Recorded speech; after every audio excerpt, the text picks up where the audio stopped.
Hi, I'm Frank Masiosi, and I'm here with Jordan Glatt, and we're here with Danny O'Sullivan for an episode of Meet the Candidates. So we have a whole list of questions, and we'll get right down to business. I'll kick it off with the first one. Why are you running, and what personal attributes and prior experience make you right for council? Well, first of all, Frank, thank you, and thank you, Jordan, for having me. Why I'm running? It's a great question, and it's something that needs to be answered. So, my life, I've been lifted up so much throughout my life by other people, coaches, teammates, and so there's a need to give back when, whether it's basketball, like I always feel a need to give back to the game of basketball. And so when I came to Summit, I just feel like Summit was giving us so much. And so I poured myself into volunteering, coaching. I was a religious education teacher at St. Teresa's. So I've always felt this need to give back and build other people up. And it's just a need I feel. And there's a piece of artwork downtown. And I'll let you guys find it, but it's a fantastic work. And on the bottom, there's a hashtag, and it says, Summit Lifts You. And that's what I feel Summit has done for me and my family. It's brought us to heights I never dreamed of. So I just feel like there's always a way that I can pay it back, and that's by giving my time and my effort and my talent. Now, as far as my past experience, when you're playing sports like I have, you meet people from all walks of life. So and you develop an empathy for different backgrounds. And so I think it has given me a perspective that some people don't have. I also have, I worked on Wall Street for a while afterwards, so I have a little bit of a business background. So I feel, and just as a concerned citizen, I feel like all of those things qualify me to be a council person, and all of those things have served me well in my job. Okay. So first, thank you for your service, and thanks for raising your hand again to run. Danny, on the local level, what is the difference between a Republican and a Democrat? Oh, well, I don't really think too much about that, Jordan. I'll say this. We know we have a Republican Party in town. We have a Democratic Party in town. And they do have a role to play. And right now you're seeing it on display because recently Councilwoman Little resigned her position. And so the Democratic Party, and this happened a couple of years ago, just a couple of years ago, Councilman Bowman resigned his position because he was leaving the state. So that party, they rally their caucus together, just as we're doing right now. And we're gonna, I don't know all the ins and outs of the selection process. Again, I don't get into it. So that's the role. We're gonna pick 3 candidates, and somehow we're gonna come up with a person to replace Councilwoman Little. As far as, and I do think, I guess I'm trying to figure out the role of the party, right? And so in my case, or in anybody's case, I think part of their roles is to help find people and develop candidates that want to raise their hand. It can be really difficult to get people to do this. I ran unopposed in 2019. The mayor was unopposed in 2019. Councilwoman Little was unopposed in 2019. And Councilman Steve Bowman. So there can be a tricky time to try to recruit people. So the party has a role in there. As far as solving problems goes, I never think about, the old saying, right? A pothole doesn't care if you're a Democrat or a Republican.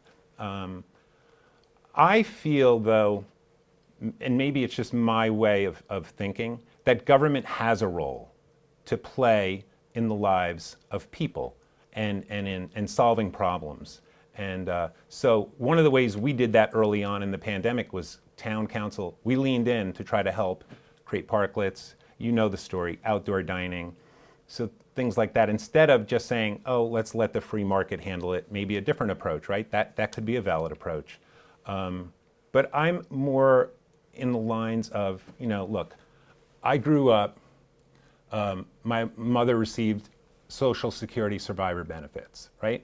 So I don't know where we would be without government intervention. When I was at Fordham University, on full scholarship, by the way, I was receiving a Pell Grant on top of that to pay, to have spending money. So, those are government programs that, I received. I do believe there's a role for government, and I'm happy to be in a role where I can help people directly. Putting aside municipal government, what do you think of the philosophical differences, briefly, between the parties? On a national level? Yeah.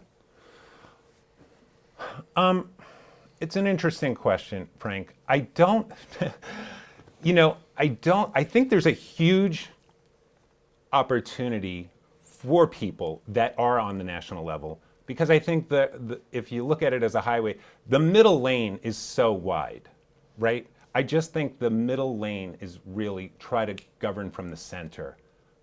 If you're in that national, I have no ambitions to go down that road, but I do think the extremes of either party are doing a disservice, because I think there's so much more common ground right in the middle, and that's just my outlook. I'm more of a I definitely lean left, and again, like I said, I was receiving government benefits, all the way up until I was 22 years old. So, who am I to say that somebody shouldn't get a welfare check or some other kind of subsidy? I was a direct benefit of it.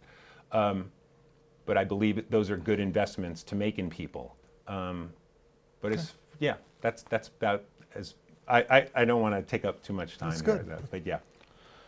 So what do you think can be done to reinvigorate downtown retail? And what do you feel about the closing of the streets for the outdoor dining? So Jordan, I think the outdoor dining was the silver lining of the pandemic.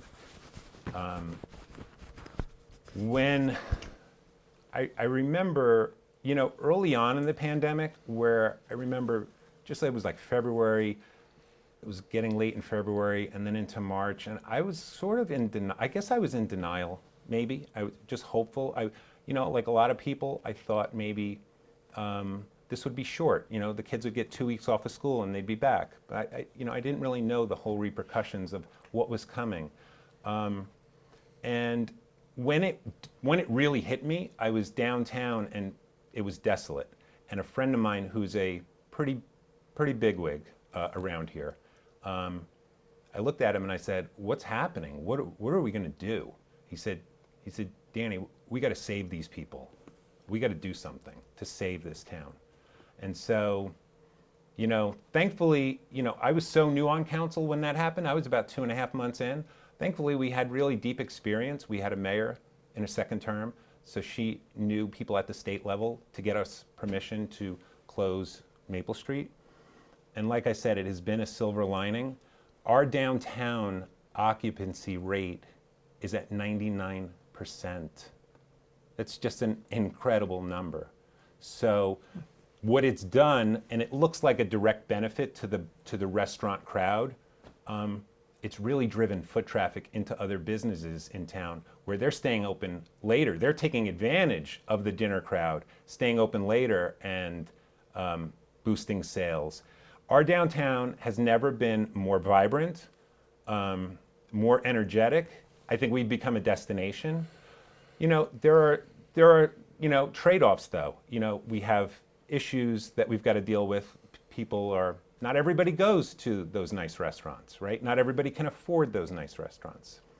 So there has to be a little bit of a balance. I will say, I was scared that those anchors of our community, those restaurants, were going to be gone. And so if we have overcorrected and maybe given them a little too much to get through this, I can sleep at night knowing that we did everything we could to keep this town as vibrant as ever. And by the way, last year, the New Jersey chapter of the American Planning Association awarded Summit downtown as one of the great places in the state of New Jersey. So I think we're on the right track. There's a lot of emphasis on the downtown.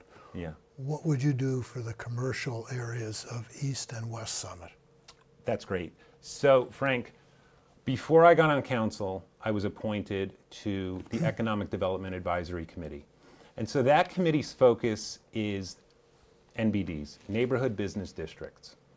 And so this group of people that we assembled, and this was a group that was put together, this was, I think, a campaign promise of Councilwoman Little. She wanted to form this Economic Development Advisory Committee. And so what we did, and what's going to happen as a result of it, we looked at all the districts. We looked at their challenges. And one of the things we looked at was the Ashwood Park Avenue area. And so what's coming down there now, and the project is about to start, is we're going to have all new sidewalks, it's going to be repaved, it's going to little pedestrian safety measures, new lights, new trees. So it's a way to sort of like, if you build it, they will come. If we make the area more beautiful, then we have a chance for people to want to move in there. And that's just the one area that we focused on for a long time. The other area that we focused on was the website, to try to make it easier for people to open a business in Summit. So now there's a link on our website. If you're opening a business in Summit and you click on it, here's the playbook. Here's the approvals you need for every step of the way to try to make things easier for you. So I know downtown does get a lot of attention, but I know my work was focused on, first, we chose the Park Avenue, Ashwood area, just probably because we had a chance to have success, and that they probably needed, maybe there was a project there, but we pushed it through when I was on council. So Union County taxes are a huge burden for our residents. Many in the past have tried different approaches to deal with the county. What would you do differently? Well, again, the county has come in flat 3 years in a row, which is fantastic.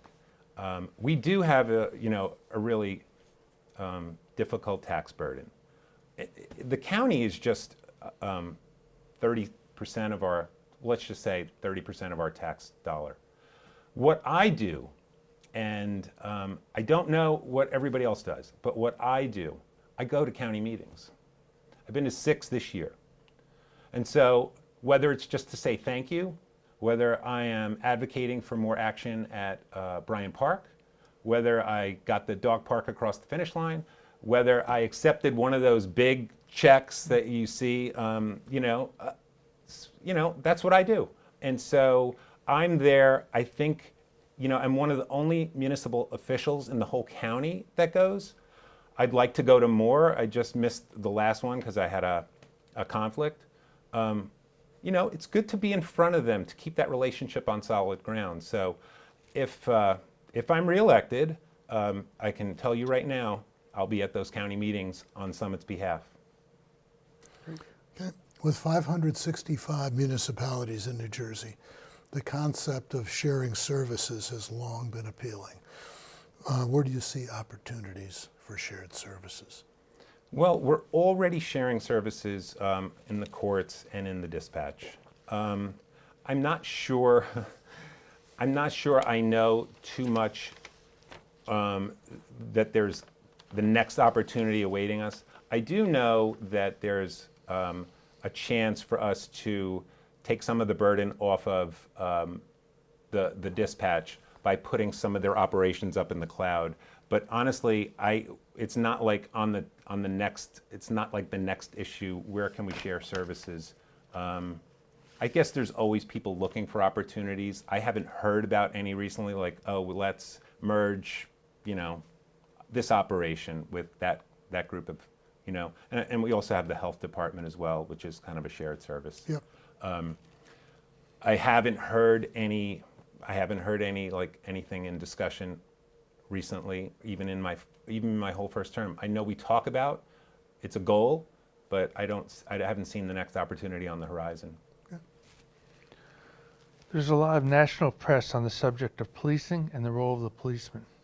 What are your thoughts on this as they pertain to Summit And what, if anything, do you believe the police could be doing better, and how do you propose they should accomplish this? Wow, that's a long question. So, well, first of all, I think we have the most professional, and I think this goes back a ways. You know, I think every chief, since I've lived in Summit, this is my 4th chief of police, and what I've witnessed is a continuity and building a legacy of professionalism and community involvement. I don't know, you know, can they do anything better? Yeah, they can. There's always room for improvement, but we have the most professional, I think we have the best police officers in the whole state of New Jersey. I feel incredibly safe. My family feels incredibly safe. You know, I'm sympathetic to the job. I don't have first-hand experience, but my brother's a retired New York City police officer. My nephew is currently on the New York City Police Force. I know how difficult a job it is, but these guys are the best, and I fully support them. I don't think we have the challenges that, you know, sometimes you read about, you know, unfortunate incidents nationally that happen. I don't think we have those challenges here. Look, these guys are trained to deal with a lot of different situations, and I fully trust them to keep me, my family safe, and the public safe. Car thefts and break-ins are an issue, given our proximity to Route 24. How would you deal with that? So, car thefts, yes. Break-ins, I guess you mean break-ins into the car? Well, also homes. I haven't, not to the level. So let's just talk about crime overall. I'm happy to report that all categories of crime are trending downward, right? That's just the latest stats from Chief Sikorsky, except in relation to car thefts. And so every time, it's like a punch to the gut. Every time a car is stolen in this town, it's a punch to the gut. When I was 8 years old, my father's car was stolen right off the street in the Bronx. Devastating for our family. We had one car. We lived in a 5-story walk-up. He's now on the bus every day to work. Terrible for our family. When I was in my 20s, my car was stolen right in front of my girlfriend's apartment in Hoboken. Thankfully, she's now my wife, so she won't get mad at me for saying that. So I know the pain of having a car stolen. It's devastating. I had a new car. I was making good money. I was playing basketball. I was like, hey, my car was gone. It's devastating. So I feel the pain. My car was hot-wired. My father's car was probably hot-wired. Cars aren't stolen that way anymore. And it's where people are leaving their key fobs in the car, in an unlocked car, and people are coming and pulling on the handle. They sit in and they press the button and off they go. I'm not blaming anyone. I just want people to be more mindful of taking their key fob with them. I count our key fobs every night in a bowl right on the counter. Every night. If somebody has it in a coat, let's go find it. I don't want to have a car stolen right out of our driveway. You know, it's just the police are asking for our help in helping to solve this. They have a strategy that they're working out, but part of it is they want us to do our part too. They're not asking us to put ourselves in harm's way. They're not asking us to go catch bad guys. They're not asking for more resources from us either. They just want us to take care of our key fob at night and make sure the car is locked. Summit continues to become more diverse. What should we be doing to make Summit more inclusive? You know, I think we do a pretty good job already. The mayor has forums. We've had a number of Asian American, Pacific Islander events. You know, in my first term, you know, I think in my first term, we raised the Pride flag at the community center. We celebrate Pride now every year in Summit. We lit a Hanukkah menorah on the Village Green in 2020. That's becoming an annual event.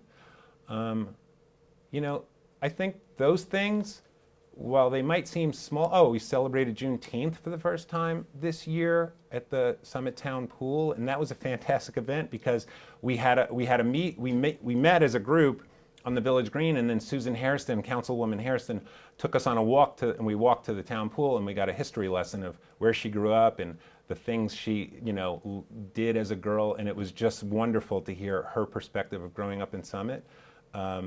Council is very diverse, so there's an example. I don't know that we can do anything more than we do, except, and this goes to our obligation under Mount Laurel, is to build more affordable housing. And that's a way to have a more diverse community on income level, on race, on across a wide spectrum. And that's part of the reason why Broad Street West, and I know we're going to get to it, but that's part of the reason why Broad Street West is so important, is because it'll allow us to have a more diverse community. What's the most underserved constituency in Summit? That's a good question. I think they're just people that, I wouldn't call them underserved. I think there are people that just don't want to be bothered. They just want to live their lives. Because you can pick up the phone if you feel marginalized, if you feel underserved. I mean, I'm on the phone. If I'm accessible. I'm going to act on your behalf. I'm going to get things done for you. I think that's not necessarily a choice, but I think people they're not actively looking for help, or we serve everyone. So, whether they need a call from the police, a call from council, a call from the fire department, I don't know that there is an underserved community. We have fantastic events in town that are open to the community. There's so much you can do for free in this community as far as entertainment goes. So, I think it's just a matter of leaning in for some people too. I don't look at it as we have an underserved population. So here we go. What are your thoughts on the Broad Street West redevelopment project? How would you have handled it differently? Here's where we are. And you guys, Frank and Jordan, you guys know. You've been around. You have you know the history of Broad Street. This goes back a long way. When I moved here in 2006, shortly after, I had heard about some sort of project maybe happening on Broad Street somewhere. It was all new to me. This has been talked about for a very long time. In the 2016 master plan, it specifically mentions Broad Street West more than half a dozen times. And so I think what we could have done differently, I think that Broad Street is, I'm sorry, I just lost my train of thought. So I think what I would have done differently, I don't know that there's that much. We've invited the public in. I'd like to really talk about this a little bit more too, but we've invited the public in, we've listened, we've acted. The process is what it is. It's everybody's in the kitchen at the same time trying to get something done. It can be messy. When it's all settled, I think it's going to be a project that we can all be proud of and unite around. This is democracy. It's not always pretty. And we've given a voice to a lot of people to come to council, people to call us on the phone. So I think the process has been good. And look where the process has gotten us. It's gotten us to a place where we think we're building consensus on a smaller project, such as 2 4-story buildings, maybe 72 to 75 units. I don't know, but it's going to be fully compliant with the redevelopment plan. So what we could have done differently, I mean, I don't know that we wanted, I don't know that anybody wants to do anything differently. We let people come in and tell us what they thought, and we listened and we acted. So, I'm kind of happy where we are. I think we have even more community involvement. Here's what I worry about. If we don't get a deal and we lose the project. Suppose this happens and the land gets sold and a private developer comes in. Then the city loses all control. Then we don't have community input. then we don't have a design group coming in to tell us what's historic and what fits in. So I think right now, with all of these people in the room, I think it's good. We're going to get there. And if it takes a little extra time, so be it. What are the biggest things in Summit that need to be fixed? Oh boy. Well, I don't know that there are some big problems. And let's just say on the financial side, right? We have a debt problem and we have a revenue problem. So on the financial side, there are things to fix. I think our infrastructure is in pretty good shape. I think people, making people happy, right? That's a way to fix things. And the way to make people happy is try to somehow solve. We have a traffic problem, okay? I don't know that there's one thing we can do about the traffic. I think it's going to take a lot of input from a lot of different people. Like the lights on Morris Avenue. Maybe they can be timed better. Maybe we upgrade those lights eventually where the traffic lights are talking to each other. I think things like that where we can improve traffic. Like I sat at a traffic light the other day on Sunday morning. There's nobody around. The light stayed red for a minute. And I'm sitting there like, why am I sitting here? Why isn't that traffic light smarter to let me just go, right? Things like that. Traffic is an issue. We've got to do a better job on all of that to try to make people happier. How would you, this is a long question, Okay. So prepare yourself. How would you manage the city budget? Can you identify new revenue sources or ways of reducing expenses? And then following on that, where do you think Summit spends too much, and how would you allocate that spending? Okay, so I'll take the first part first. So how would I manage the city's budget? I would continue to pass responsible budgets like we have.